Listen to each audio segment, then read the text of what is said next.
So now that I've calmed down, I'm gonna do my final take on hype beast culture.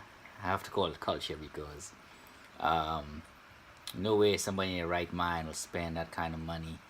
Um, I was looking at some other clothing and apparel, a company called Off White, and some stuff costing $2,000 and stuff. And they had this camo hoodie. When I was in the Marine Corps, we had those camouflage jackets. Same thing what they're selling, except they charge like $1,500, whereas you could go to any a PX and pick one up for I don't know, maybe $20. And it was waterproof. Um, it's fire resistant. The ones that do the real military stuff. Until you starch it. When you starch it, it loses fire resistance. But um, that's besides the point. People are spending ridiculous amounts of money on stuff that, especially it's young people, gosh, they need guidance. If you're young, once again, take your money, buy a car. Take your money. If you're in high school and you're working your little weekend job, take your money and buy a car. I guarantee you'll pick up more chicks with a car than with your $2,000 jacket. Because what? You're gonna catch the bus? You're in a $2,000 jacket? No. So get yourself a car. Even better yet, take your money, save it, invest it. So instead of buying somebody's brand, you could go out there, take your money, invest in your own company, develop your own brand, and make millions rather than spending all your money, your hard-earned money, on hype. And the quality is garbage from what I can tell, and from the type of materials used. So what is made in Italy? The same cotton, if they're using Sea Island cotton, it's coming from the Caribbean. You know, what Sea West? Yeah, Sea West Indian cotton. Yeah, Sea Island cotton is a West Indian cotton. It's one of the best in the world. You get it from the Caribbean. Barbados, Grenada, Trinidad sells some of makes it, but I think mainly Barbados.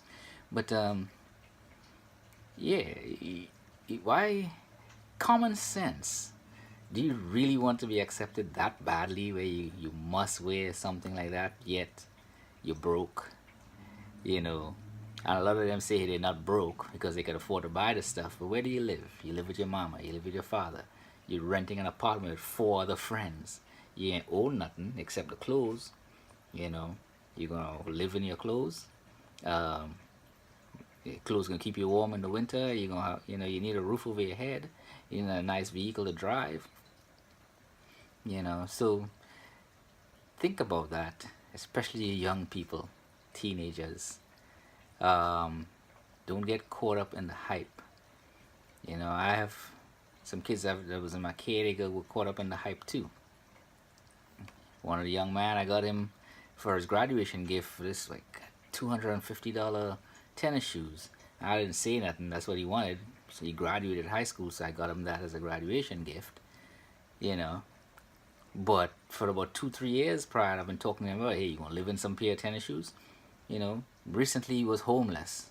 I told him to say, you gonna live in your tennis shoes? I got $250 tennis shoes? No. So I end up having to come back here and live with me until he gets himself together. He's only what, 18, 19? Taking his money, buying Gucci belt. Just to live like a rock star. Rocks, they make money. These teenagers do not. Again, um, look at some of my other videos if you're really interested in being like a trendsetter, rather than a hype beast. If you really want to spend and you can afford to spend $1,000 on a jacket or $2,000 on a pair of shoes, go bespoke. At least get a pair of shoes that actually fit your feet. I'm seeing these things with mystery boxes and you're getting all kinds of shoes and none of them fit your feet. Go ahead and buy a pair. Go to a shoemaker, a real shoemaker. Have a pair of shoes made specifically for your feet. It'll last forever. They make tennis shoes as well, and they will last forever. And if you can say, yeah, here's a $3,000 pair of shoes, but it's made custom made to my foot. It's not just some random pair of shoes off the rack that I'm overpaying for. It was measured by a cobbler and fitted to my feet. Um, so that's the best way to go about managing your money. Because when you're 30, 40 years old and you look back of all the money you spent on stuff, what happened to that stuff? Did you get a chance to resell it and make some money back? Um, you sell those things at vintage, because I see they're selling stuff like that used. And if that's the case, by all means, buy the stuff as an investment, wear it once, maybe twice, resell it or hold on to it, and then resell it and make a profit off it. It's the same thing with gaming. Rather than just playing video games all day, invest in the company, just like I did. And with that money, I was able to pay off the mortgage on my house. That's where women are looking for men who have their own house. It's paid for, yeah, but they still have a nice personality. They're not uptight and all that other stuff. But, you know, girls, little girls will be attracted to a guy with a $4,000 coat. But, honestly,